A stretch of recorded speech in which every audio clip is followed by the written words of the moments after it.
nivel de tronco encefálico sabemos que en niveles vulvares, en la porción vulvar vamos a tener estructuras que condigan la función principalmente de tipo vegetativo de los pares craneales, aparte de algunos componentes somáticos. La parte protuberancial es el complemento de la parte vulvar que va a involucrar algunas estructuras que han sido atacadas y se han confabulado con fibras de conexión e interrelación que otorgan diferentes interrelaciones funcionales con el cerebelo. A propósito de lo que vamos a ver después, dígase por los pedúnculos cerebelosos, superior e inferior, y dígase por las fibras pontinas transversas o pontocerebelosas, ya que nos dan un aviso de todos estos tractos que están ascendiendo y descendiendo y se condensan en los núcleos pontinos para otorgar información aferente y también recibir órdenes de coordinación de modulación cerebelosa. Finalmente tenemos el mesencéfalo, que viene a ser el punto de eslabón entre el sistema suprasegmentario y todo lo que hemos visto del sistema segmentario, siendo un componente que te presenta el apex, la parte más elevada de la función organizativa motora, es decir, que va a ser el punto de entrada como el detonante de todas las regulaciones que se hagan por encima del sistema suprasegmentario.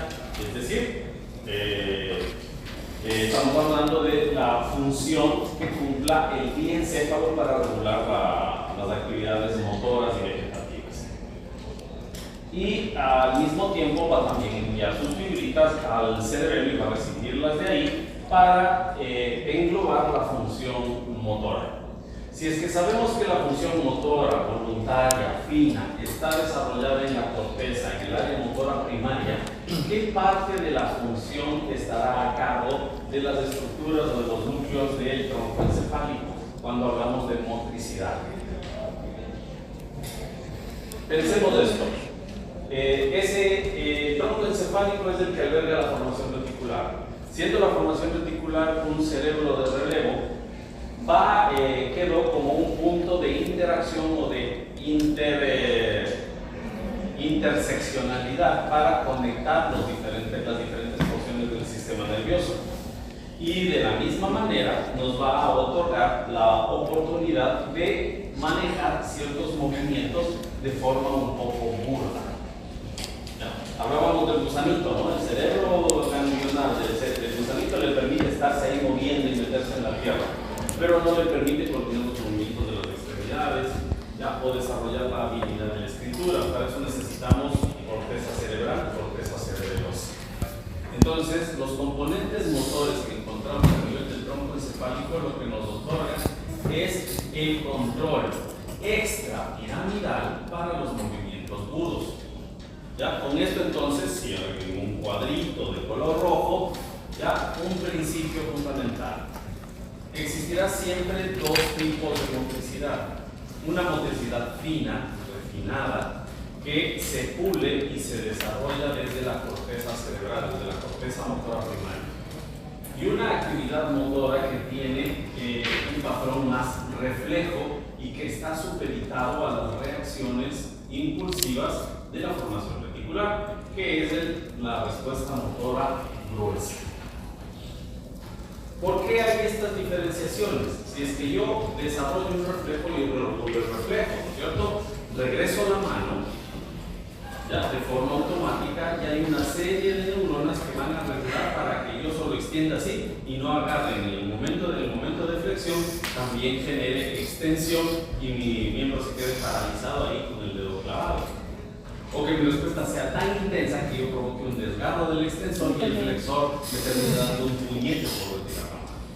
Entonces, esos componentes son regulados por un sistema paralelo al sistema piramidal, que es el extrapiramidal. Este sistema extrapiramidal depende mucho de la organización del cerebro, desde el movimiento más refinado hasta el movimiento más burdo. Pero a nivel de tronco, tenemos núcleos que nos permiten formar subsistemas. Entonces, parte del trabajo en el que usted va a participar es el descubrir esos sistemas. No le voy a mandar a que usted los descubra, sino que usted se va a enterar que existen esos sistemas. Dicho sea de paso y en este momento, el material que usted haya elaborado no solamente para ganarse una nota, usted tiene que compartirlo a sus compañeros, porque ahí viene que de sus videos voy a sacar las preguntas de los exámenes. ¿Sí? Y si es que detecta obviamente errores en los contenidos, pues ahí viene que va a tener los notas. Pero si usted hace un buen trabajo, pues está socializándole a su compañero ya el resumen que va a tener que estudiar para aprender esa parte de la neuroanatomía. Listo. Entonces encontramos sistemas como el sistema de la coordinación e inhibición, ¿sí? Que se centra en los procesos cerebelosos y vestibulares. Entonces hay un sistema vestíbulo cerebeloso. Hay otro sistema que se encarga del control ocular, que es el sistema oculomotor. ¿Ya? Ese tiene un subsistema de un sistema más grande que describe el reflejo oculocéfalo y que incluye también el sistema espino-visual. Encontramos también un sistema que sirve para el procesamiento de los estímulos sonoros, ¿sí? Un sistema auditivo, regido por el órgano receptor y los núcleos cocleares. Tenemos otro subsistema, el sistema, bueno, ya lo dijimos, el sistema vestíbulo cerebeloso, que va a incluir un subsistema que es el de la coordinación del sistema, la parte extrapiramidal del cerebelo, y otra, la parte vestibular pura, ¿ya? O el sistema de equilibrio. Ahí, en cambio, los protagonistas van a ser los núcleos vestibulares y los órganos vestibulares, los núcleos semicirculares, sacro y uterino. Y tenemos otra que es la formación reticular. A la formación reticular le daremos un pequeño espacio en su momento para describirla, pero lo que me interesa que sí tomemos en cuenta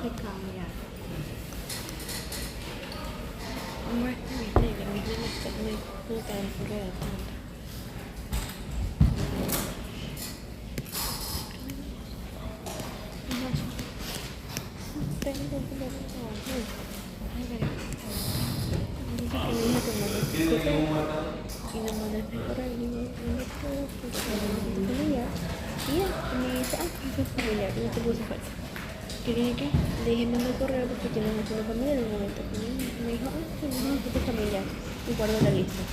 Me quedé, asunto familiar. Sí, él dijo eso. Yo le dije. Es que se les está dando una ayudota. Estoy viendo como el examen tenía que ir sobre 15 y no me permitieron calificarle sobre 20. Entonces de rebajarles a 5 puntos, se les está otorgando una dádiva de 5 puntazos. Más ayudas no se les puede dar. ¿Sí se entiende? Si es que usted tiene 11, no tiene 11 sobre 20, tiene 11 sobre 15.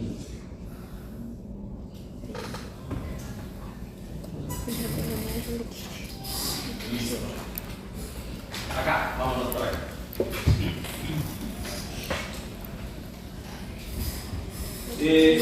Hablamos del tronco encefálico y decíamos, ahí estoy, vamos por acá.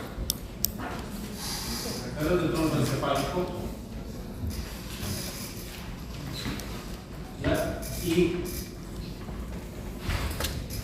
toda la extensión del tronco encefálico presenta en su tegmento posterior a la formación reticular. La porción tegmental posterior es claramente poblada por un grupo de células que tienen componentes mielínicos y anilínicos y por eso tiene aspecto de red. Y la organización en núcleos no depende de una visualización cabal de un núcleo, una mancha, que diga, no, aquí está el núcleo de radio. Son sectores que han sido estudiados a lo largo de mucho tiempo.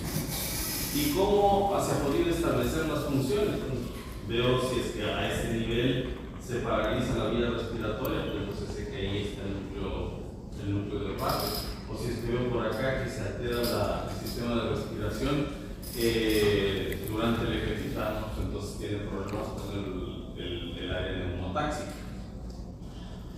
¿Ya? Entonces, ha dependido de una serie de estudios de diferentes patologías y también experimentales en animales y en seres humanos, que nos ha llevado a concluir muchas de las áreas nucleares de la formación reticular. Pero aparte de que debemos saber que existen estos núcleos, no nos interesa tanto tenerlos perfectamente localizados, salvo dos sectores. De esta parte, esta porción dorsal, la porción posterior del tegmentum, nos encontramos con una división, una anterior y una posterior. Igual por acá, a nivel del mesencéfalo y protuberancia superior, tenemos un área anterior y un área posterior. Si es que yo hago un corte a este nivel de la formación reticular y a este nivel de la formación reticular, tendré más o menos esto.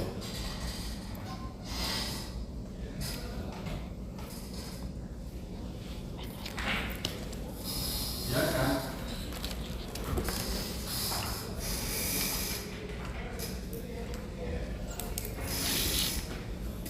igualmente esto. ¿Okay? Consideremos entonces que la mitad posterior puede tener también un área lateral y una porción medial. ¿Ok? Y como sabemos, esto es simétrico, es decir, que va a haber una porción medial derecha y una porción medial izquierda. ¿Ok? Acá lo mismo, una lateral, una porción medial, esta que va a ser derecha y esta que va a ser izquierda. ¿Ok? Pensando en el individuo, ¿no es cierto? Siempre su derecha y izquierda del paciente. Entonces, ¿qué tenemos que tomar en cuenta?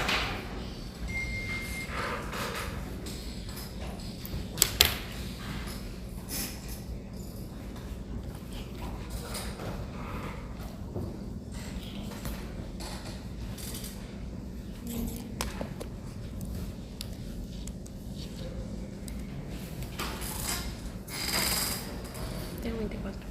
7.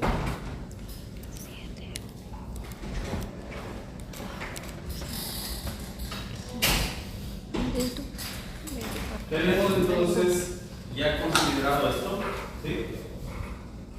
Tendremos una porción dorsal, tendremos entonces también una porción del dorsal, esto es ventral, esto es dorsal, esto es ventral. Tendremos también una porción acá lateral y una porción medial de la formación reticular. Entonces, ¿por qué les hago este mapeo? Porque quiero que piensen, cuando hay una lesión uni o bilateral en el bulbo que afecte la región ventral, ¿sí? Puede ser uni o bilateral. La porción y sea en el sector ventral del tegmentum anterior en la formación reticular.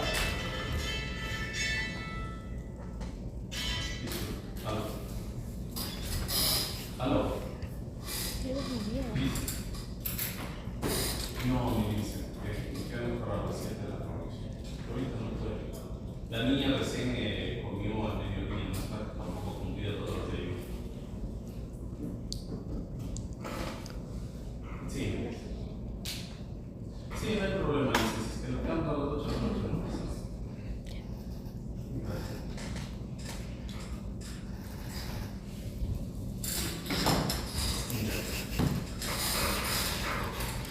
A ver, tenemos entonces las porciones laterales a nivel vulvar y en el sector ventral de la formación reticular. Ahí que se concentran las funciones vegetativas de la formación reticular. Entonces lo que se puede alterar es que función cardiorrespiratoria, función circulatoria, ¿ya? Actividad endócrina. Es entonces motivo de manifestaciones de disautonomía. Puede presentar esta persona entonces digestivos, falta de tono vascular, o puede tener problemas respiratorios, trastornos del ritmo cardíaco. ¿Ok? Si es que tenemos un daño de las porciones ventrales uni o bilaterales de la formación reticular a nivel del bulbo.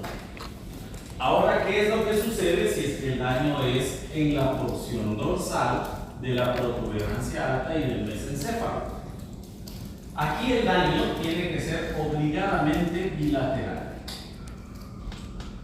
¿Sí? Si es que el daño es bilateral, si es que es unilateral, las manifestaciones no son muy claras. Puede haber un poco de trastornos del sueño, alteraciones de la vigilia, pero no son muy específicas. Pero cuando se dañan ambos sectores mediales a nivel mesencéfalo protuberancial, este individuo ha sufrido un daño en un sector, o este sector dorsal y medial bilateral, que se denomina SARA, Sistema Activador Reticular Ascendente. El SARA es el que permite que usted active conciencia. ¿Sí? Es el mismo que hace que sus fibras reticulotalámicas despierten a la corteza.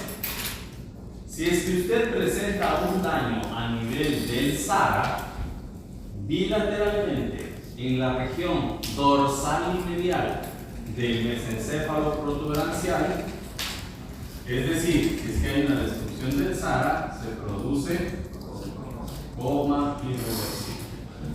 ¿Okay? Dicho esto, entonces, recordemos los elementos que usted vio en práctica. Que no los vio, tiene los videos. Los videos son lo más claros posible, en práctica y en teoría. Si es que no tiene, bueno, pues el doctor Figueroa no tiene práctica con nosotros, la doctora Moreno me imagino que le habrá comentado los núcleos desencefálicos. Si no le he comentado los núcleos desencefálicos, le compartimos los videitos en algún momento. Es importante entonces que recordemos dónde está la formación reticular a manera de sustancia gris periacoidal en el mesencéfalo y que eso forma parte del SARA. Si se daña la porción dorsal va a provocar coma irreversible. Que si se daña la formación reticular en las porciones ventrales y laterales y unilateralmente o bilateralmente va a darnos trastornos vegetativos. Y que si es que el daño es a nivel del núcleo rojo o de los núcleos vestibulares encargados de la regulación motora, lo que vamos a tener es trastornos de flexo-extensión o anomalías en la coordinación de los sistemas oculomotores y de la marcha. ¿Sí? Muy bien. Dicho esto, entonces, volvamos a abordar el tema del cerebelo.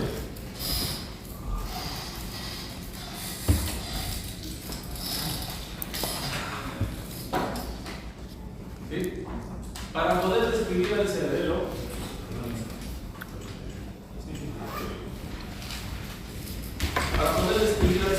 tenemos que concentrarnos en la estructura que es nombrada de esta manera. Este cerebelo sabemos que es una excrescencia, una formación de nivel superior porque tiene corteza cerebelosa y se formó a partir de núcleos de células que migraron desde la lámina alar de la protuberancia anular. Entonces, desde la vesícula romboencefálica salen células que forman la lámina alar y dan origen a un núcleo cerebeloso primitivo en la sexta semana, que después de eso va a dar origen a la corteza cerebelosa alrededor del tercer mes. Este proceso refleja una evolución que filogenética y ontogenéticamente es visible y que también nos da una referencia de la distribución funcional del cerebro. ¿Por qué es importante considerar estas cosas? Porque en la configuración externa no nos vamos a quedar mucho. Tal vez la mencionemos porque usted también va a verla en práctica. Pero lo fundamental es cómo se organiza el cerebelo para que termine generando función. Entonces decimos que el cerebelo, si es que se ha formado como una excrescencia, va a tener su relación en atención a la cavidad que ocupa. Si sabemos que el cerebelo creció a partir del tronco encefálico como una excrescencia, podemos ver cómo esta excrescencia, al crecer y abultarse, ha terminado ocupando un espacio que tiene un aspecto algo ovalado. Entonces, por eso sabemos que el cerebelo tiene esta forma ovalada, puede llegar a medir hasta 7 centímetros de diámetro mayor transversal, unos 4 o 3 centímetros de alto, puede llegar a medir eso, y de diámetro antero posterior una proporción similar. ¿Qué hay que considerar? Que las porciones crecerán en relación a la relevancia funcional que tengan. Lo primero que se va a formar en el cerebelo es una pequeña estructura que tiene el aspecto de un gusano, por lo que se llama vermis.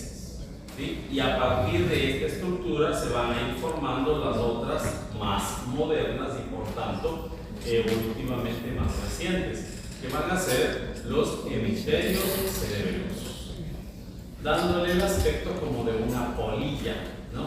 Por lo que el nombre de cuerpo de gusano o vermis va bastante bien, siendo las alas pues los hemisferios cerebrosos. Esta estructura va a estar conectada al tronco encefálico, pero al mismo tiempo va a ser moldeada por dejando una escotadura que se denomina escotadura anterior, que encaja con el tronco encefálico. Por lo tanto, el cerebelo va a tener una cara anterior que es moldeada y delimitada por el tronco encefálico, por el bulbo abierto y la protuberancia anular. Lateralmente, los hemisferios se proyectan estando en contacto con los peñascos temporales, y hacia los lados se extienden para ocuparse las conchas occipitales. Vemos que el vermis no ha crecido mucho, dejando otra escotadura, una escotadura posterior, que sabremos se llama también vallécula, ¿sí? O vallecito. La forma del cerebelo entonces se ha ajustado al contenido. Eso sucede porque la misma configuración y la conformación, la consistencia del cerebelo y en general del encéfalo lo permite.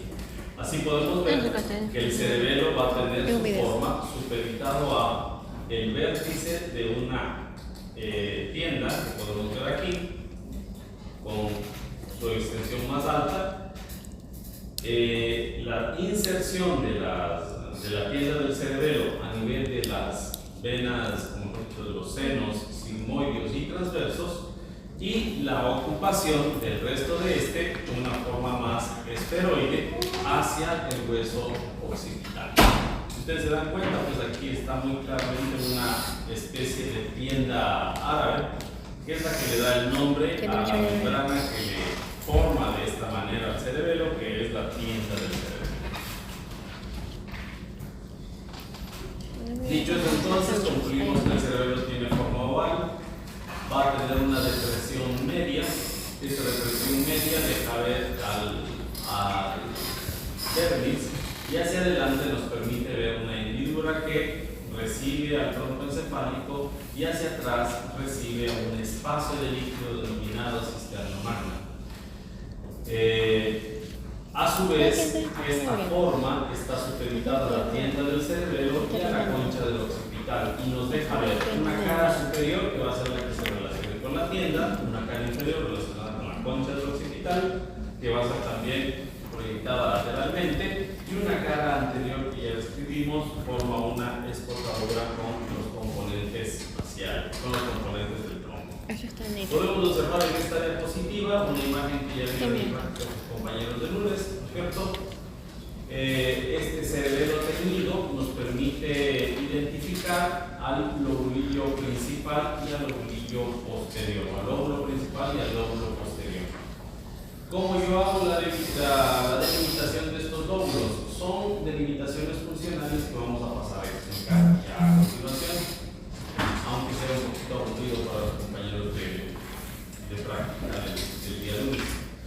Tenemos una fisura denominada fisura primaria que atraviesa el espesor de la cara superior del cerebelo y delimita este sector anterior del mismo denominado lóbulo anterior o lobulillo lobulillo principal.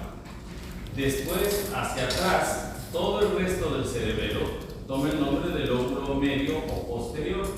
Este lóbulo medio o posterior está atravesado por una fisura horizontal. La fisura horizontal que le cubre, ¿sí? Lo surca a manera de un ecuador que separa las caras superior e inferior. Funcionalmente no tiene mayor valor. De ahí nos vamos al lobulillo flóculo nodular. Y el lobulillo flóculo nodular presenta una fisura denominada la fisura úvulo-nodular.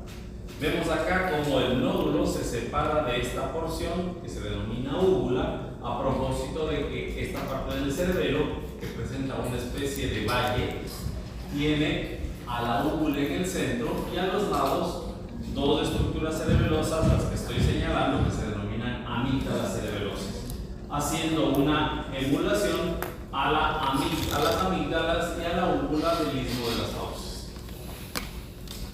Podemos observar entonces con esta coloración como el surco úvulo-nodular permite separar a este componente azul que se extiende con una prolongación membranosa de sustancia blanca hacia estas salientes a manera de ojitos de cangrejo que se denominan flóculos a cada lado, dando lugar al lobulillo flóculo normal.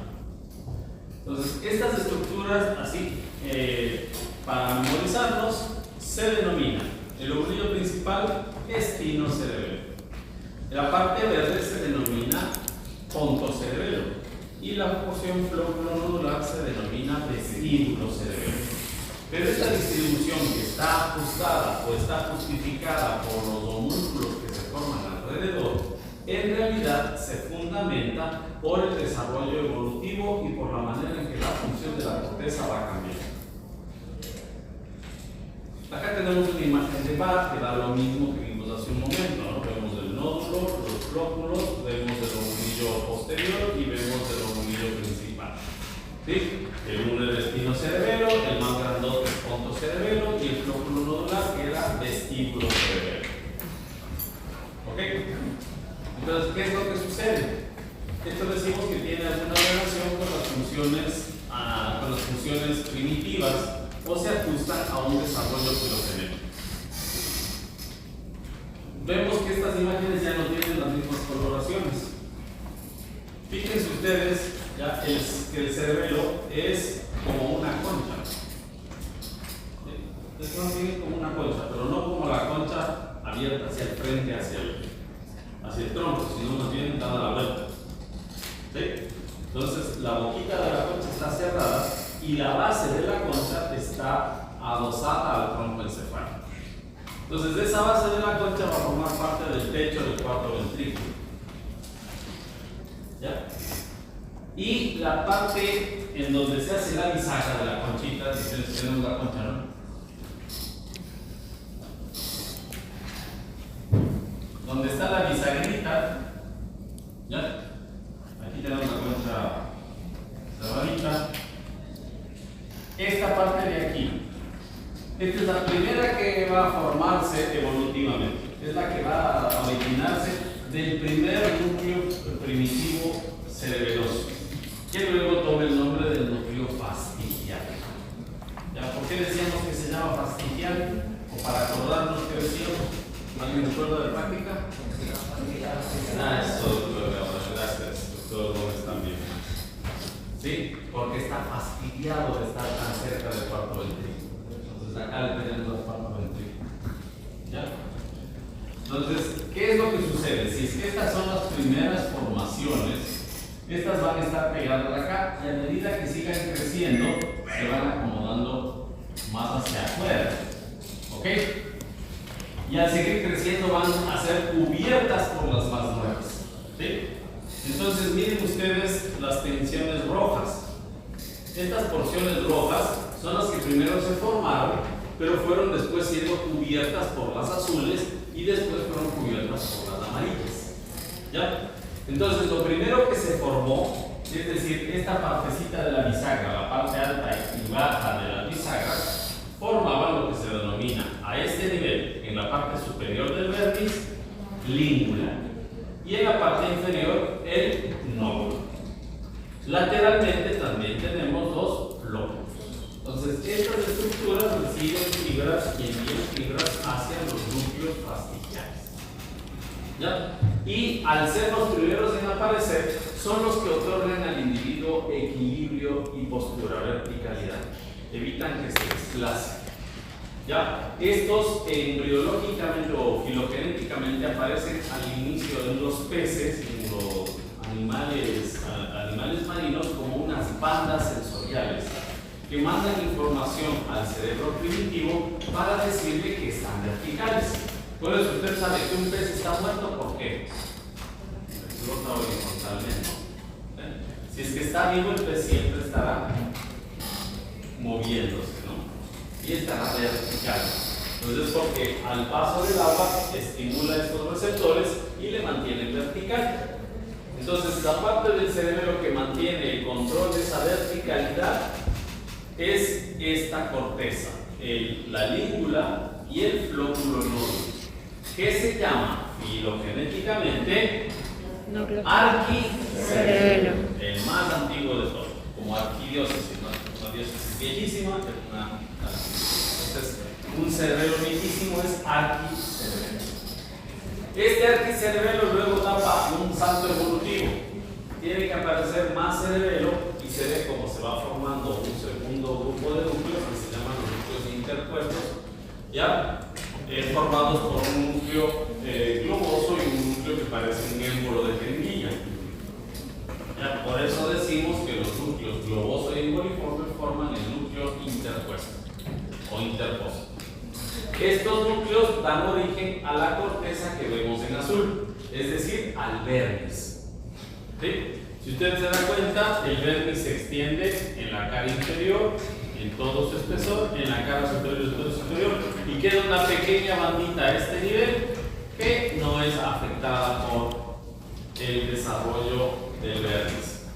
Entonces, ese vermis en azul es el que otorgó, gracias a la información de las extremidades, la capacidad al cerebelo de coordinar los movimientos de marcha.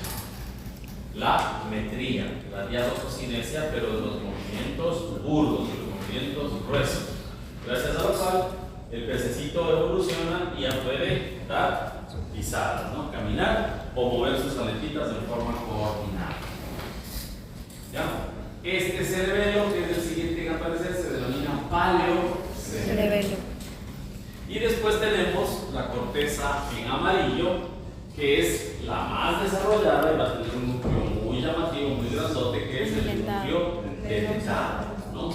Este núcleo dentado es el más lateral, el más moderno, el último en aparecer y también el último en formar corteza. Pero, ¿qué cantidad de corteza? Entonces, cuando ustedes en amarillo, esta parte del vermis superior e inferior y los dos hemisferios cerebrosos.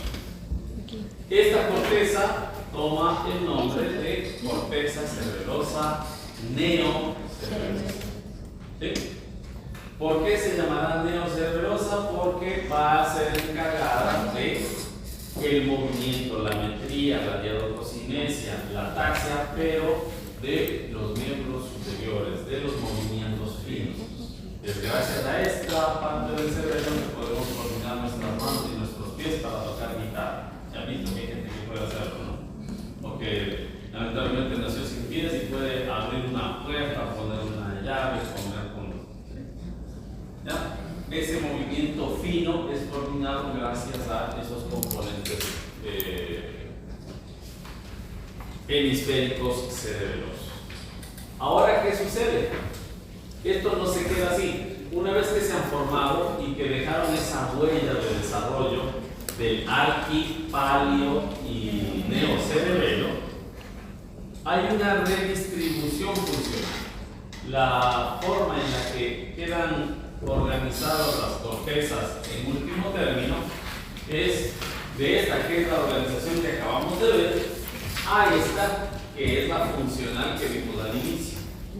Entonces se da una transición de las partes del arquicerebelo, paliocerebelo y neocerebelo al espinocerebelo, al pontocerebelo y y arquicirrículo cerebelo. Fíjate con eso. ¿Qué sucede? El arquicerebelo se formaba por la língula y el nódulo y el lóbulo.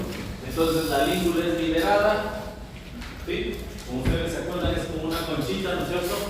Entonces la língula ya deja de tener funciones primitivas y pasa a formar parte del espinocerebelo. ¿Ya? El resto entonces, el nódulo y el flóculo, siguen encargándose del equilibrio. ¿Ya? Y el equilibrio se basa en la información que reciben los núcleos vestibulares. Por eso, el arquicerebelo pasa a ser ahora vestíbulo cerebelo. La língula, que es una gaviota que no hace verano, se pega a parte del vértice. ¿Sí? ¿Se acuerdan que el vértice era pues tanto la parte inferior como superior? Funcionalmente los que se encargaban de coordinar el movimiento burdo gracias a la información aferente que venía del labio espinal. Entonces ahora el vermis centra toda esa información solo en el vermis superior hasta el culmen, es decir, hacia el sector donde está la fisura primaria. Esa fisura primaria entonces nos avisa que ese vermis superior, y extendiéndose aparte de los hemisferios cerebelosos, ahora se va a encargar del control del movimiento burdo. ¿Ya? El paliocerebelo ahora se denomina espinocerebelo. Y finalmente, toda la corteza de los hemisferios y la porción medial ahora recibe el influjo de los núcleos pontinos. ¿Sí? Y los núcleos pontinos, a su vez, están recibiendo tanto las fibras de la corteza cerebral como las fibras que vienen del núcleo vival inferior y de la médula espinal. Entonces, toda esa información resumada en los núcleos pontinos va a entrar en forma de fibras pontocerebelosas.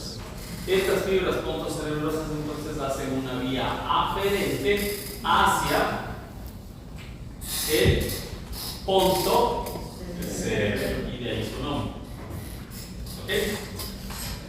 Y la vía aferente desde estos lados, pues por supuesto hará vías muy específicas como las cerebelodentadas o las dentorurales y las fibras cerebelo-oculares, que lo que van a hacer es proporcionar vías eferentes que salen por el pedúnculo cerebeloso superior e inferior para proporcionar información o coordinación del movimiento tanto en miembros superiores e inferiores como en cabeza. ¿Listo? Entonces, teniendo esta noción de desarrollo filogenético y ontogenético del cerebelo, aquí era para ver lo de la conchita, ¿no? Lado de la conchita y la base de la conchita, que son las partes más primitivas, ¿no? Aquí ya ven como un paracaídas del cerebelo, para que se entienda que los extremitos de estos son los más primitivos y los primeros de la. Vean ustedes la imagen que tenemos hacia acá arriba, y si ustedes se dan cuenta, ¿ya? Paralelo al vermis inferior se ve la mitad de un cuerpo con un piecito, una manito y un piecito. Acá la otra mitad. Ojo que a nivel del cerebelo, si es que el homúnculo es derecho, la sintomatología que se ve por daño de ese homúnculo será ipsi no defusado. ¿Sí? Es decir, que si es que se daña este homúnculo, ¿qué lado del que se afecta? ¿Cómo? Estaba viendo el paciente. Derecho. Siempre y cuando lo que ustedes estén viendo sea el frente de la estructura. Si ustedes lo están viendo desde la espalda, venga, cabrón. Levante su brazo derecho. Esa es mi izquierda, ¿correcto? Desde la espalda. O desde la espalda. Y a la vuelta. Levante su brazo derecho. Levante su brazo izquierdo. Desde la vuelta. Miren ahí. Levante su brazo izquierdo. Levante su brazo derecho. ¿Sí? Mi derecha es la izquierda de sus compañeros cuando nos vemos de frente. Ahora, si es que al cerebelo lo estoy viendo por atrás, mi derecha es la derecha también de esto. La parte anterior va a Y ser la ese fue un misma error que la tuya. que tuvieron en el examen. A ver, izquierda, la derecha, y tu derecha es la izquierda. ¡Au! ¿Cuánto de usted quiere? Es la izquierda de ella.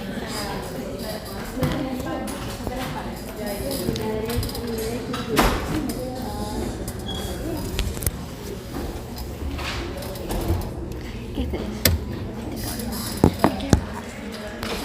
Ya mira ahí eso. Y después me es el de Juan José Sánchez. Ahí me entendí. Porque yo ahorita no entendí ni ver. No, yo sí entendí. Yo sí entendí. ¿Aunque? Llego tarde y me pides una prima.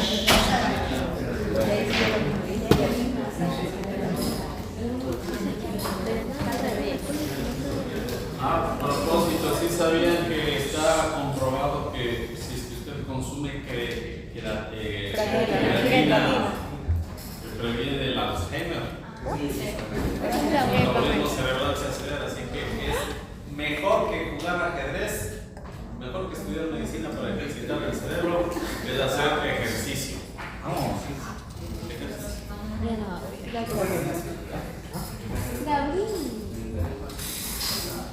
Entonces ahora, ¿por qué tanto pesiste es medio menso? Es que el que produce la creatina es buena para hacer. Siempre hay que también alimentarnos de lo otro. No puede, con mucha creatina se vuelva un excelente, si usted escucha Bad Bunny, un excelente reggaetonero. Lo mismo que harán en el mando.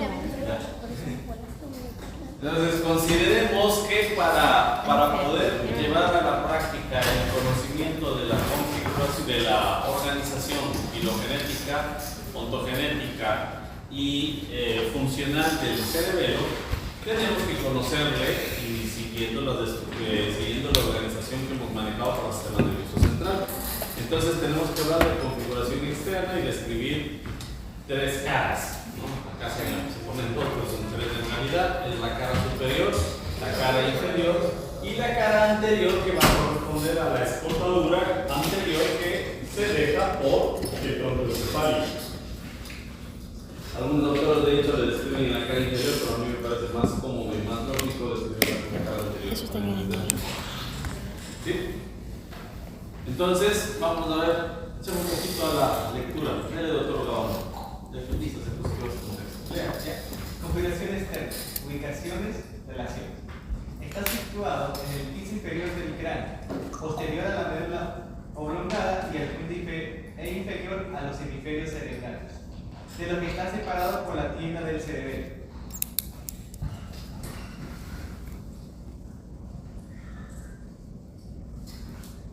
Seguimos. Ya. Es alargado en sentido transversal y mide aproximadamente 10 centímetros de ancho y 5 centímetros de alto por 5 centímetros Alto y ancho. alto. Bien. ¿Qué? 5 de alto, Sería 6 de ancho. Sí. Ya, y hasta 10 de largo. Ya, del. No es muy real esa medida del. tienes que esperar que la primera es superior, una es superior, 2 inferior y 3 anterior. Listo, la cara superior, esto lo vamos a pasar rapidito porque lo vamos a ver en práctica para los compañeros del día lunes, pues podemos hacer el ejercicio rapidito. Podemos observar el vértice cerebeloso, ¿no es cierto? Los hemisferios cerebelosos y el borde circunferencial donde está trazada la fisura o la fisura horizontal. ¿Sí? Ahí podemos ver la escotadura escotadura anterior que da pie a la descripción de la cara anterior y la escotadura posterior que es resultado del crecimiento menor del vermis con respecto a los hemisferios. Se entiende por qué, ¿no es cierto? El vermis se forma del arqui y panel cerebelo, mientras que el neocerebelo recibe mucha inervación de los núcleos pontinos y al formar el neocerebelo se abulta. Ya vemos la cara inferior y aquí nos encontramos con que los hemisferios, al tener este crecimiento libre y mayor que el vermis, dejan una pequeña escotadura o hendidura que da la impresión como de unas nalguitas, como las de bebé. Si le ha limpiado el pañal a su bebé, pues entonces a su hermanito usted ha visto ahí la vallécula, el vallecito que queda entre las dos cajas del bebé. ¿Sí? Vemos entonces ahí el vermis cerebeloso en el centro y el espacio de las cajas que quedan a los lados se denominan esa superficie de corteza que toma el nombre de áreas paravernianas. ¿Sí? Entonces lo que separa al vermis del hemisferio es un surco que se llama surco paraverniano. Y la corteza que sale desde esos surcos se denomina corteza paraverniana. ¿Okay? Es importante saberlo porque en ese punto es donde están esos homúnculos que vimos en el gráfico que les mencioné. Seguimos. Ya vemos la cara anterior. En primera instancia podemos observarla, ¿no es cierto? Con el velo medular inferior. Aquí esta cavidad que completa el techo del cuarto ventrículo, ¿cómo se llama? Bueno, el ventrículo cerebeloso del cuarto ventrículo. Acá podemos ver el cuarto ventrículo ocupándolo y aquí vemos con el tronco encefálico. ¿Sí? Vamos con la cara anterior. Ahí lo que podemos ver es la língula delimitándole hacia arriba. Vemos el velo medular superior. ¿Qué otro nombre tiene el velo medular superior? La tela.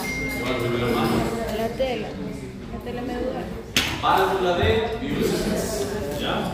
Vemos hacia abajo el nódulo, ahí no se ve el nódulo, yo le puse como un óvalo para que sepan dónde está.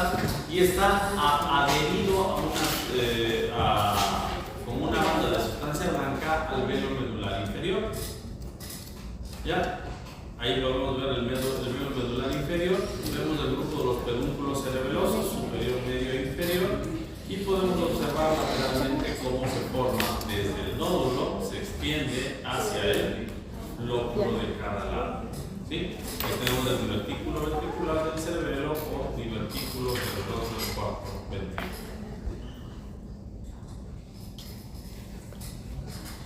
Entonces tenemos que considerar las divisiones, creo que ya les lo habíamos mencionado. Tenemos la fisura horizontal, ¿no es cierto? Esta fisura horizontal, también mencionamos en práctica, nos da la referencia de un punto de aproximación para el décimo nervio craneal. Si usted llega lateralmente, para lo que vaya a ser neurocirujano, usted hace un abordaje farlateral, extrae el peñasco, extrae la apopsis mastoides, expone el seno sigmoideo, entra a través de la dura y ve lateralmente al cerebelo.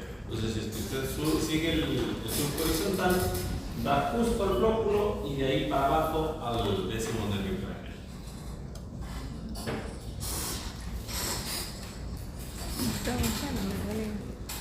La sistematización, que implica la descripción de los elementos y las divisiones del cerebelo.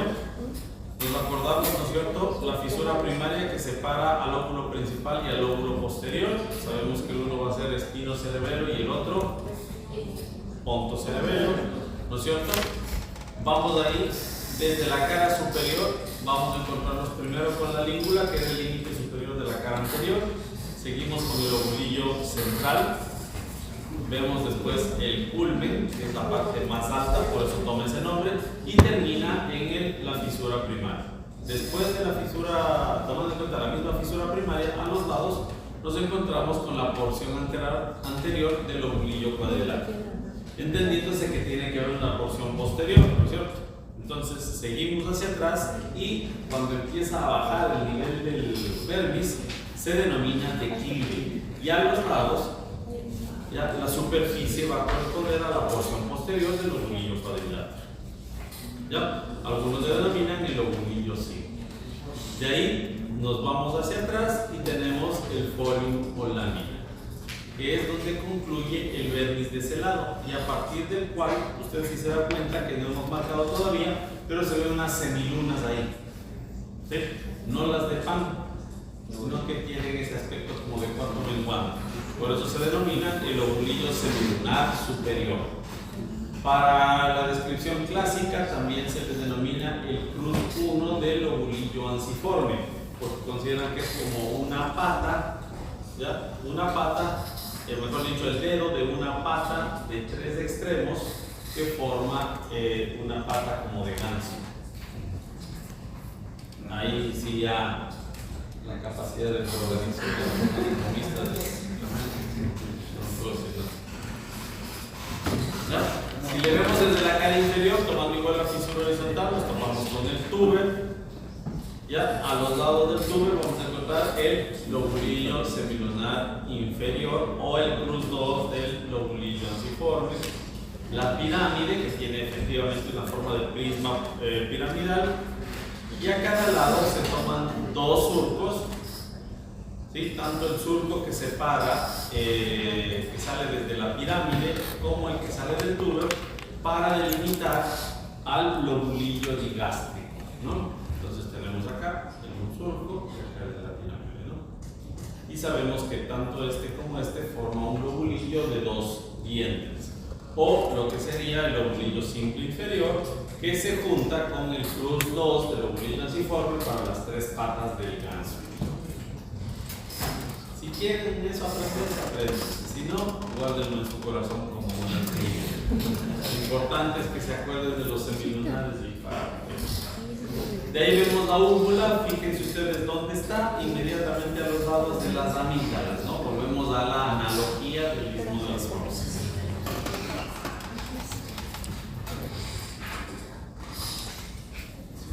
Vemos entonces en la cara anterior finalmente el surco úvulo-nodular que, proyectándose lateralmente con la banda de sustancia blanca que une a los flóculos, nos permite identificar, al lobulillo flóculo nodular, ¿no? El nódulo a este nivel y el flóculo a este.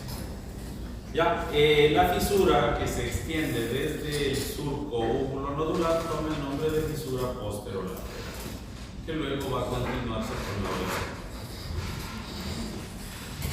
Cuando hablamos de configuración interna, entonces, hablamos de los repliegues y tenemos que hablar del árbol de la vida.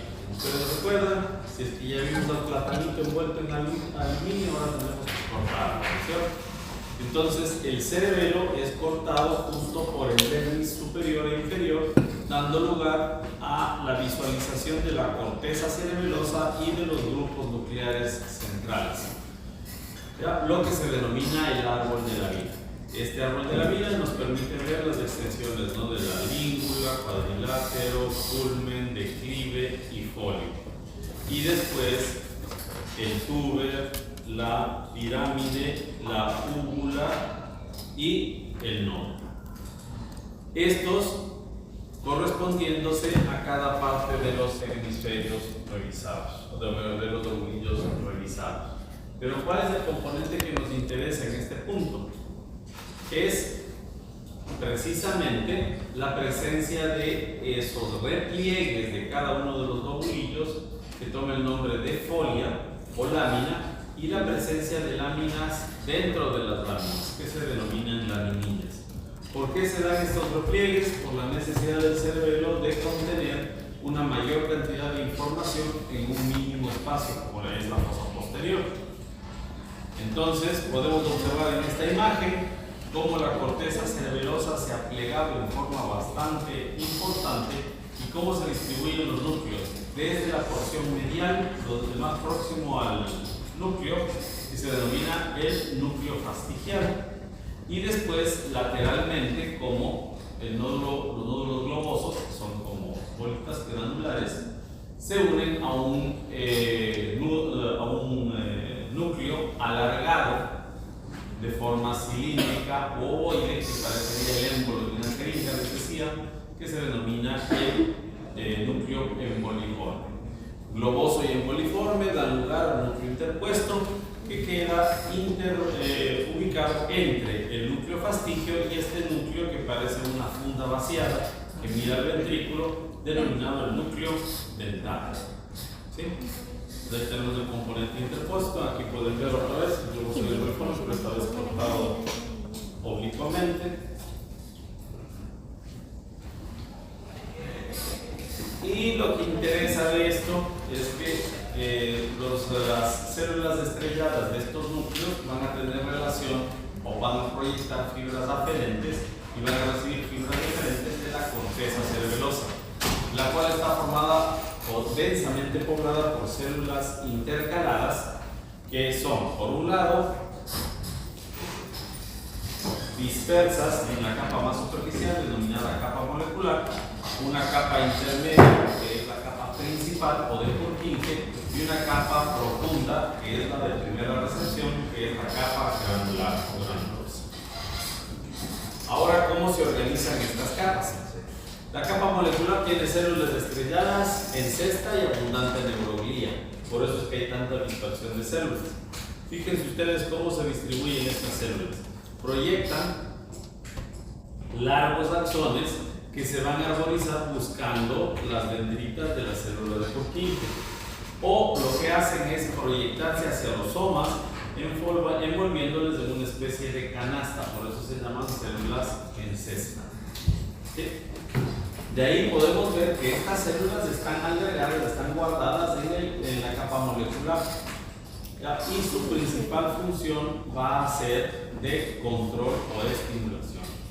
De ahí tenemos en la capa de Purkinje, bueno, las células de Purkinje. Esta célula es la célula funcional por excelencia del cerebelo, es decir, que va a emitir el axón eferente que va a ejecutar las funciones.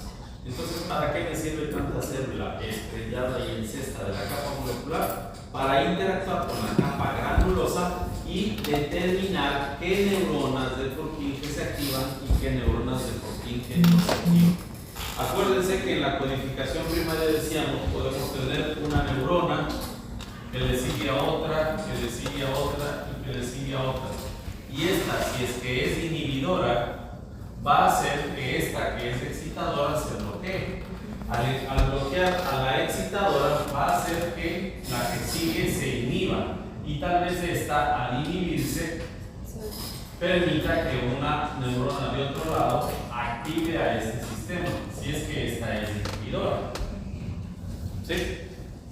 Entonces tenemos una arborización tan diversa que va a depender de cómo el circuito se haya adaptado y se haya organizado para dar sus respuestas.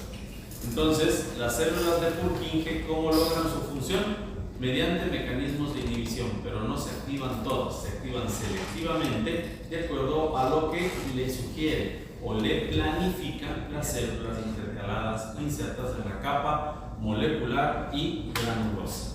Para esto entonces necesitamos células tanto excitadoras como células inhibidoras, y para eso tenemos a las células de Golgi y las células granulares.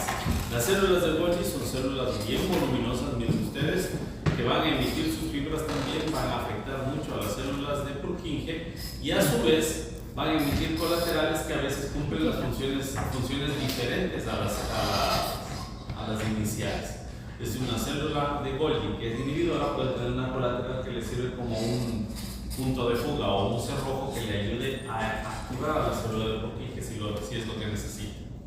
Y las células granulares, que lo que hacen es recibir muchas de estas fibras que están ingresando al cerebelo y que se suben como células como el musgo en las paredes, por eso se llaman fibras musgosas. Entonces vamos a dar lectura a este cuadrito que nos da un poquito de aclaración antes de hablar de cómo interactúan los circuitos a nivel cerebeloso. Doctor Gómez, me da una mano. Células de Purkinje, consideraciones anatómicas. Células grandes en forma de botella, dispuestas uniformemente a lo largo del borde superior de la capa granulosa. Los axones de la célula de Purkinje son los únicos que emergen de la corteza cerebelosa y entran en Seguimos, células de cesta, doctora Magallanes. Van en la corteza auricular en la proximidad del cuerpo de la célula. La introducción funcional da origen a la estructura fragmentada, creciendo por la capa molecular y forma un área en forma de abanico en el plano central, y con acciones que se arborizan alrededor de los cuerpos de 10 células Células granulosas. Llenan la capa granulosa que tiene la apariencia de núcleos cromáticos compactos con espacios claros irregulares denominados islotes, o los médulos cerebelosos, que son estructuras simpáticas complejas, sinápticas complejas. Importancia funcional: sumamente numerosa, de 3 a 7 millones de células granulosas, milímetros cúbicos de capa granulosa. Entonces están formando unos grupos celulares que reciben estas células Células estriadas situadas en la capa molecular. Importancia funcional: establece contacto sináptico con las dendritas de las células de hasta ahí no nos han dicho nada mucho, ¿no es cierto? Ya, lo único que ya nos dan como anticipo es que la célula de Purkinje va a trabajar como inhibidor, ¿ya? Y eso lo determina su neurotransmisor. ¿Cuál es el neurotransmisor de la célula de Purkinje? ¿Sí? Tenemos, bueno, las folias que habíamos dicho para ganar espacio, para ver que se generen interconexiones.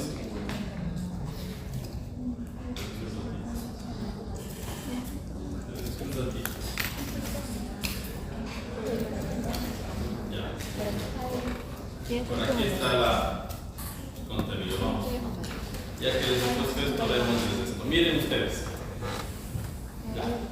Las células ya, sí tengo el material ahí, listo. Resulta de que entendemos que son fibras que no están aisladas, necesitamos recibir aferencias.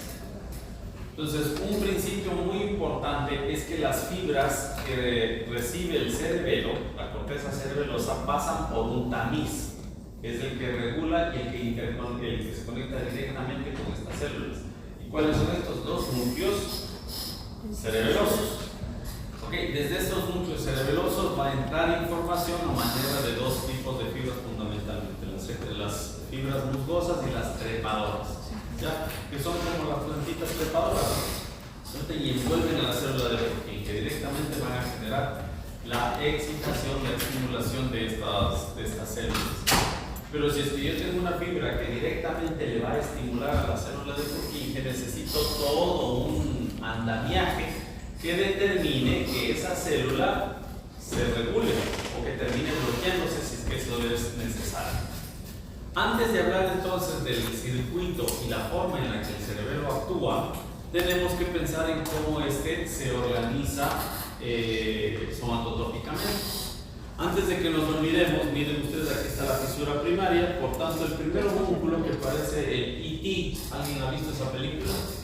Sí. Con la cabeza así aplanada y toda la cosa. Ustedes se dan cuenta que es un tronco con unos bracitos pequeñitos y una cabezota con dos ojos ahí. ¿Por qué? El equilibrio y la organización espinal lo que proporciona es primero recibir información de propiocepción consciente e inconsciente, y no solamente de la médula espinal, sino también del trigémino. Entonces, esta parte de la corteza va a servir para recibir, procesar y ejecutar el equilibrio y la marcha. Ya, pero una marcha vertical. Usted puede caminar rectito gracias al espino cerebelo. ¿Qué es lo que sucede cuando a usted le agarran, se ha tomado los pagos en una fiesta y no está saliendo del sambo y le agarran los pagos? Camine en una línea.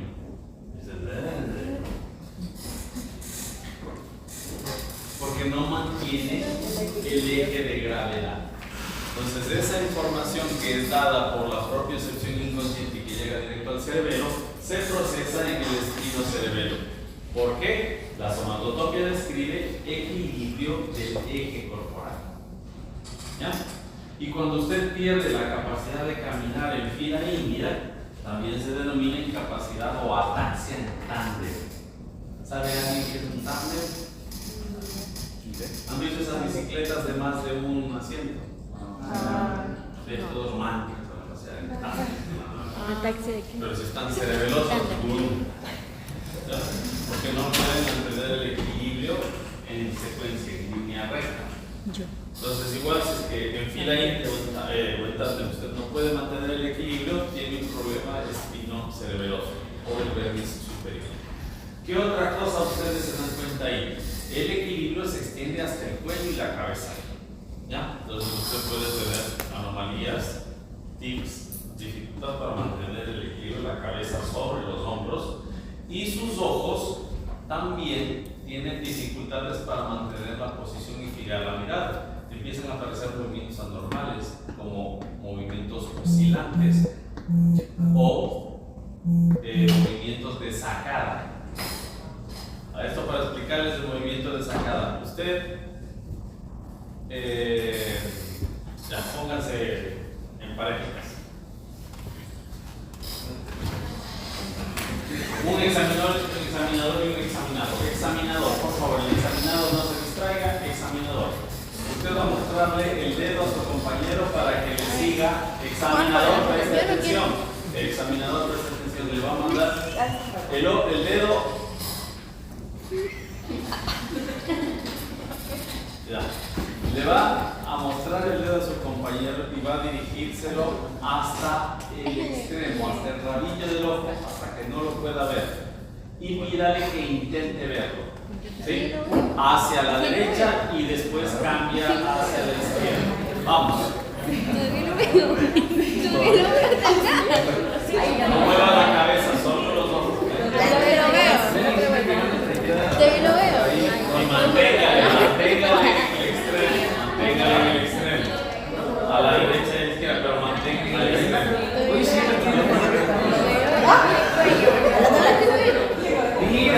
No mantiene. Su atención, por favor. Listo. Está bien, adelante. Ahí ya no lo veo. ¿Usted Sí, no puede. qué notaron? Sí puede ver. Sí, ay, gracias. A ver, conmigo. ¿Qué más? La doctora pobrecita. Ya, cuando nosotros estamos enfocando, nuestro sistema nervioso y el cerebro manda órdenes para que hagamos reajustes, o sea, para que nos saquemos del movimiento. Si yo estoy siguiendo algo, inmediatamente yo suelto la mirada y vuelvo a ajustar. Suelto la mirada y vuelvo a ajustar.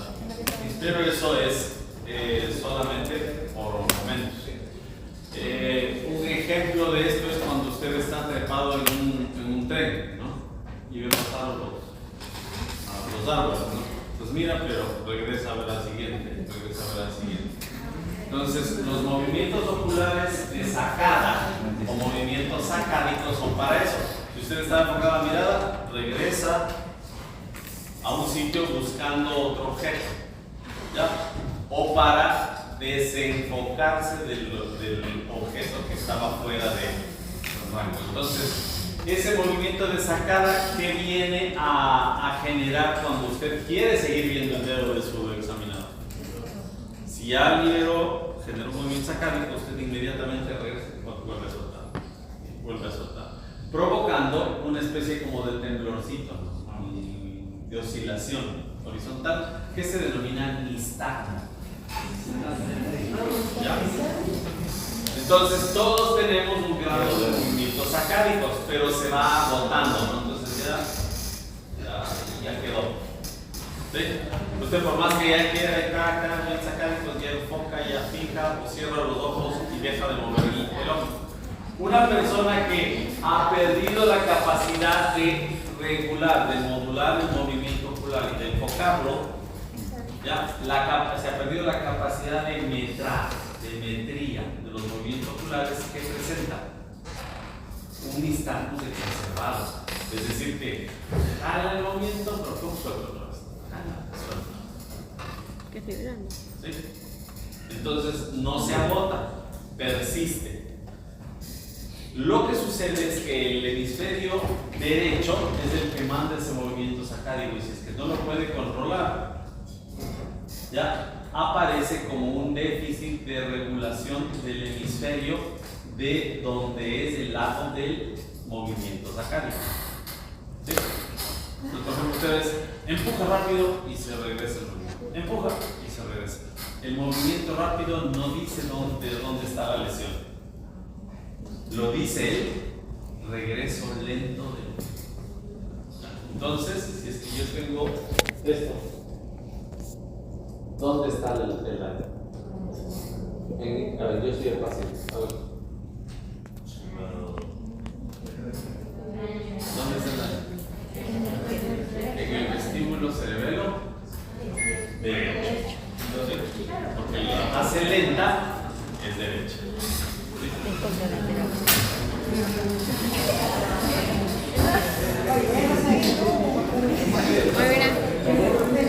Ponte recta.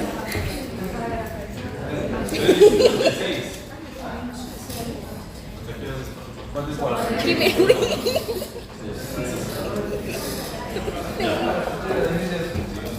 Dicho esto, entonces, tenemos algo que nos dicen de los núcleos de los neurones, doctor García.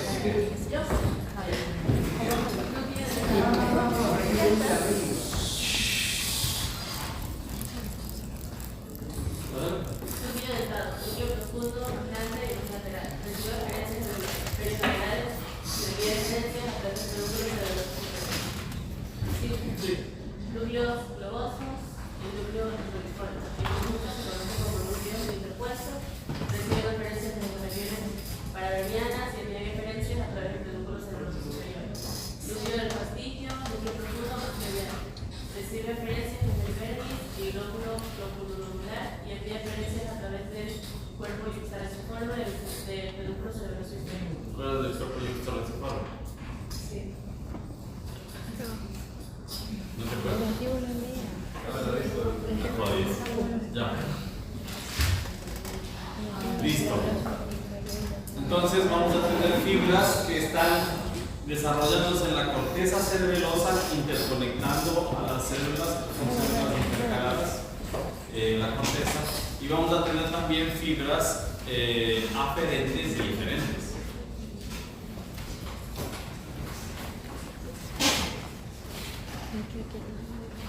Miren ustedes, ya decíamos, tenemos dos tipos de fibras, ¿ya? Las fibras musgosas y las fibras trepadoras. Aquí tenemos la representación de una fibra trepadora. Vemos cómo emite una fibra hacia el núcleo, ¿ya? Hacia el núcleo cerebeloso, y este a su vez va a enviar una fibra proporcional al cerebelo, o esta va a proyectarse directamente desde la colateral hacia la célula de Purkinje para arborizarse a lo largo de la dendrita del cerebelo, de la célula de Purkinje. La célula de Purkinje a su vez emite un axón alargado que llega al núcleo cerebeloso correspondiente, en este caso lo asumamos desde el núcleo dentado, y este núcleo dentado emitirá la fibra correspondiente de control que va a llegar a nivel del tronco encefálico, o en este caso usualmente hacia mesencéfalo. De ahí tenemos a las fibras musgosas. Vemos cómo estas fibras musgosas ascienden. ¿Dónde están las fibras musgosas? Ascienden, y estas no van directamente a las células de Purkinje, sino que hacen conexión con las células de la granulosa y las células de Golgi, en este caso son Golgi tipo 2.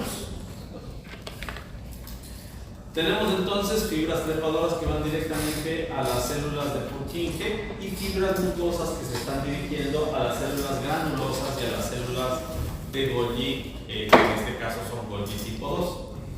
Las fibras intercerebelosas van a ser las fibras de las células estrelladas, que van a hacer conexión con las células de Purkinje, las células de encesta, que van también a las células de Purkinje, y las células de Golgi, que son inhibidoras o excitadoras dependiendo de a dónde vayan, si es que van van a las células de Purkinje tendrá un efecto, si es que van a las células intercaladas será el trabajo de la célula de Golgi.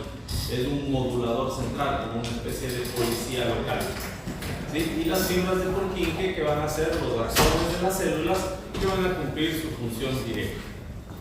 Lo que sí es importante considerar es que las células, las fibras trepadoras que están viniendo desde los núcleos continuos o las fibras aferentes de otros sectores como las musgosas, todas estas son excitadoras. Buscan meter información que se procese en las diferentes capas de la corteza cerebelosa. La diferencia sustancial es que la célula trepadora, la fibra trepadora va directamente a la célula del Purkinje rectal. Entonces necesita otros mecanismos de cerrojo o de contrafuegos o de silenciador. Mientras que las células musgosas van a las células de la granulosa y por tanto su efecto es más difuso y más variable.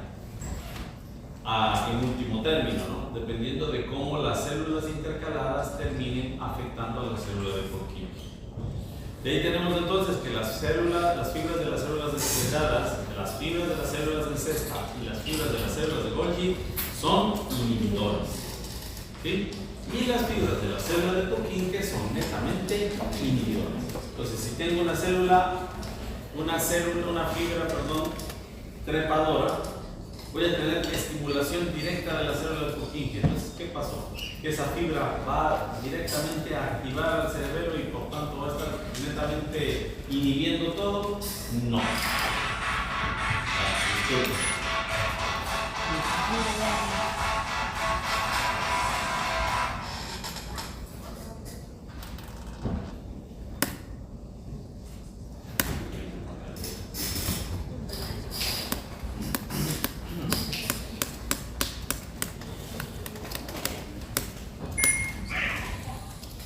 Tenemos las células estrelladas del cesta y células de Golgi que al ser excitadas por las células musgosas van a tener un efecto a la larga en la célula de Purkinje que va a ser variable, ya dependiendo del grupo de células y de la magnitud del estímulo por facilitación y estimulación. Este esquema se acaba de dar y creo que es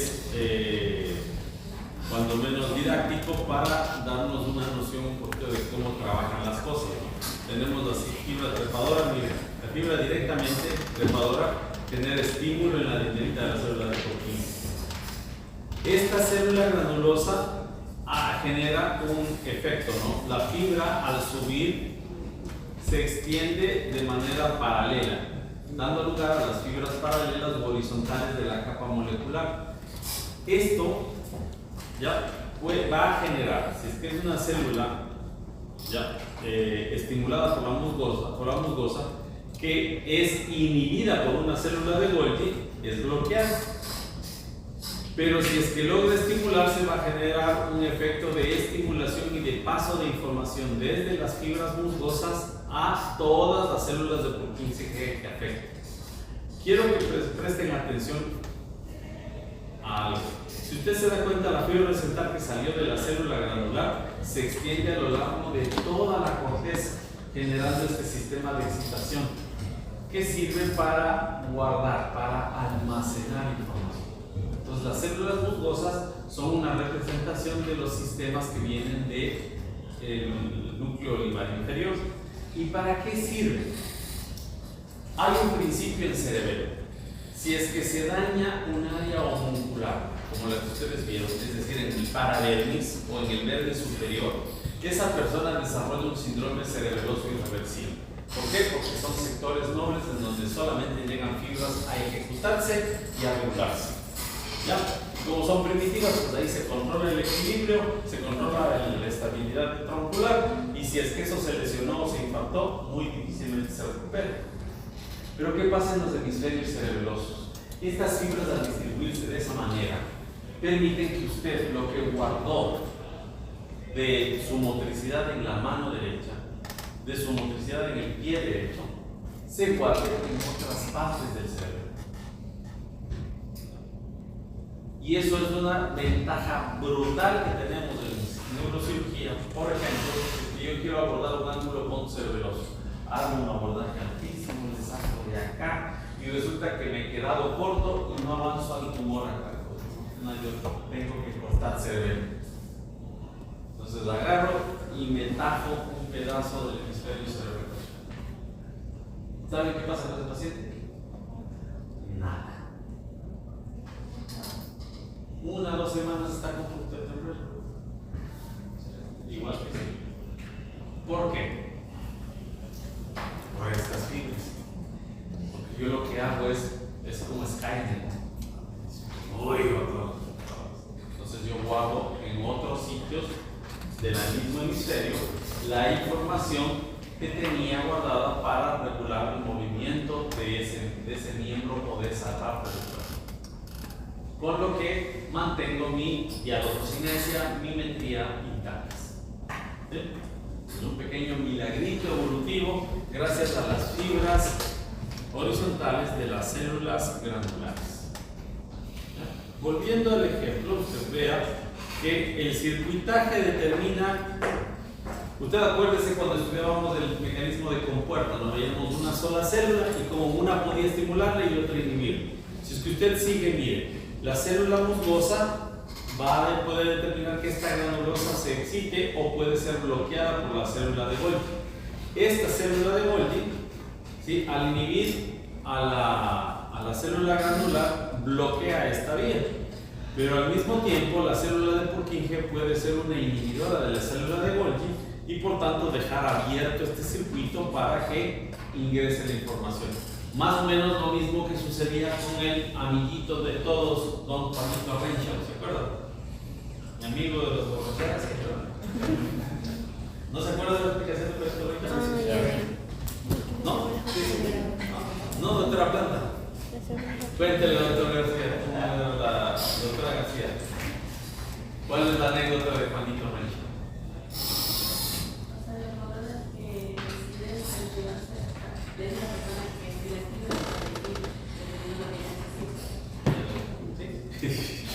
Yo quería que se mande la anécdota, pero está bien. Sí, efectivamente, es un sistema de autorregulación. Si yo necesito activar ese circuito, yo lo que hago es bloquear a mi propio control. Si es que en cambio yo voy a perder el control por sobreestimulación, como en el caso de tomarme los cuadros, pues es que yo tengo mucha facilitación de una célula intercalada, yo tengo un sistema de seguridad, como un buen amigo que me cuide, que es una pendejada, ¿no? O una célula que me autoinhiba, ¿ya? Entonces acá tenemos una célula de Purkinje que trabaja por un sistema de inhibición muy fuerte de células muy numerosas, relativamente numerosas, que son las células de Golgi, frente a células que tienen una distribución difusa muy amplia en la capa molecular y que son netamente estimuladores, frente a las células estrelladas y en cesta que van a competir con las células granulares para estimular a las células de Golgi. Entonces con esto tenemos circuitos que me van a favorecer y otros que van a evitar que esa célula de Purkinje se dispare. Y dependiendo de cómo interactúen, determinarán que tal movimiento se regule, se potencie, se libere o no se ejecute. ¿Ya? Las células de Purkinje forman el centro de la unidad funcional de la corteza cerebelosa, que se fundamenta principalmente en bloquear. ¿Sí? ¿Por qué? Porque la célula de Purkinje, la última en el camino para el control del cerebelo, lo que hace es soltar GABA en los circuitos ascendentes o descendentes que controlan. ¿Ya? Adicionalmente también pues, sí se ve que hay también circuitos colaterales que producen noradrenalina y serotonina, pero esas son en menor grado y son menos importantes. ¿Sí? Y ahí tenemos una serie de mecanismos intranucleares, cerebelosos. Estos son tomados, miren ahí del sistema vestíbulo cerebeloso que estábamos mencionando, el espino cerebeloso y ahí el ponto cerebeloso. Que si es que usted se da cuenta, bueno, te van a tener que memorizar todos los dibujos, porque los voy a poner en el examen para que sepan todos los nombres. Fíjense en el esquema. Todas las unidades reciben fibras. ¿Ya? Y el cerebro recibe desde su núcleo respectivo y las emite por el pedúnculo cerebroso superior e inferior y llegan a centrales de la formación reticular que están en el tronco encefálico antes de acceder a las áreas de control. ¿Sí? Esa es la base de lo que tienen que saber. No los nombres de los núcleos, porque eso no les sirve, pero sí tener la noción de la distribución funcional de los diferentes circuitos cerebrosos. ¿Sí? Los pedúnculos cerebelosos nos dan una vista bastante clara de cuáles son las fibras que van a estar presentes, ¿ya? Y por añadidura nos otorgan la noción de cuál es la función que ejecuta. Antes de que nos vayamos, doctora Alciba,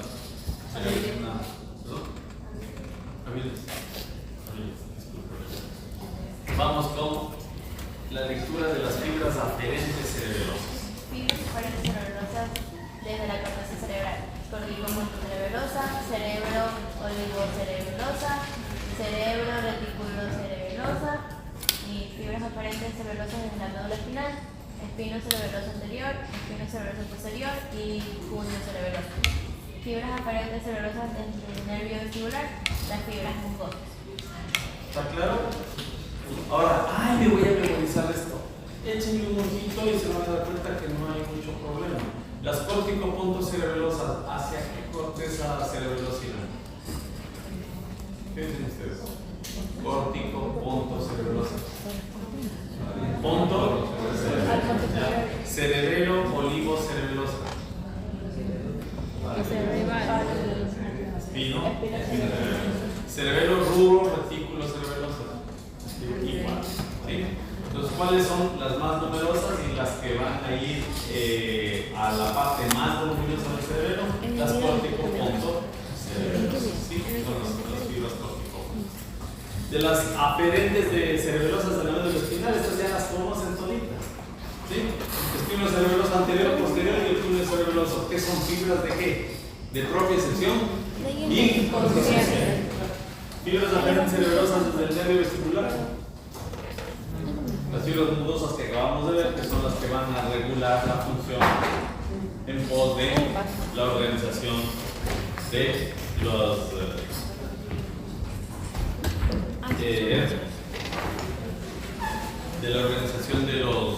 vesticulares. Y otras fibras, ¿sí? Cabe mencionar las fibras que van directamente al núcleo rojo, la mayoría van por un relevo, que son las dendrorurales, y las fibras tectales, que tienen relación con la coordinación de los movimientos oculares. ¿Sí? No, es tipo grafiquito, facilito, a huevo.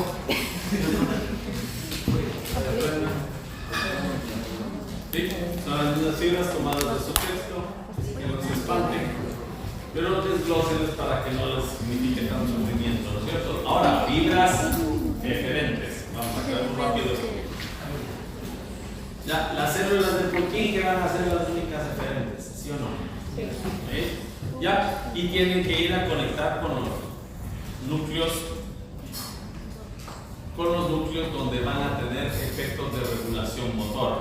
¿Sí? Entonces, ¿cuáles van a ser? Primero, los núcleos vestibulares, el complejo vestibular. En realidad, sí reciben fibras los otros núcleos también. De ahí, ¿cuáles son los otros que tenemos que prestar atención? Núcleo rojo. ¿Sí? ¿Por qué será necesario que regulemos el núcleo rojo? ¿Qué hace? Favorece flexión y extensión. Entonces, yo tengo que generarle selectivamente la contracción de grupos musculares en desmedro de la extensión. Tálamo. ¿Para qué va a durar? Actividad motora.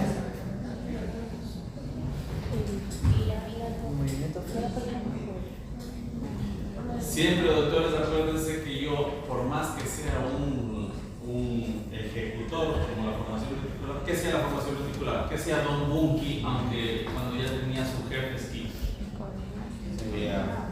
Mandaba órdenes, pero siempre pasaba informe a él. Entonces yo la información que estoy ejecutando también la paso a la corteza, porque la corteza es donde se va a ejecutar, a tomar decisiones.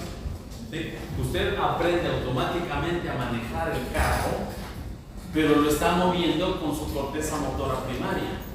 El cerebelo no genera movimiento, solo lo coordina. O sea, hace que su movimiento sea preciso, pero no hace que mueva los brazos. ¿Qué corteza o qué parte del cerebro hace que usted se pueda sentar en su cama y empiece a manejar sin estar pensando en cómo cambiar una marcha?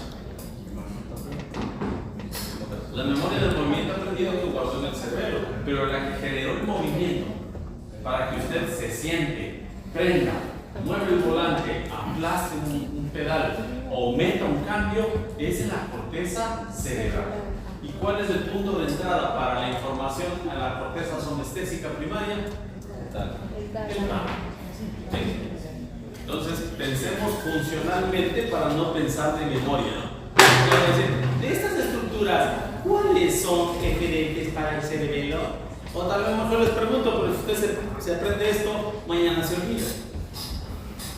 ¿Sí? Digamos, si tienen noción de que necesitamos conexión vestibular y del núcleo rojo, porque obligado esos dos tienen que estar elevados por el cerebelo. ¿Ya? Tienen que llegar fibras de la formación vestibular, pero a huevo. ¿Sí? ¿Complejo vestibular? Claro, el complejo vestibular es el decidor, el que genera la mayor cantidad de aferencias no continuas al cerebelo para regular movimientos del sistema extrapiramidal. Entonces tiene que ir el complejo vestibular. Y el tálamo, porque tengo que pasar informe a la corteza cerebral. ¿Ok?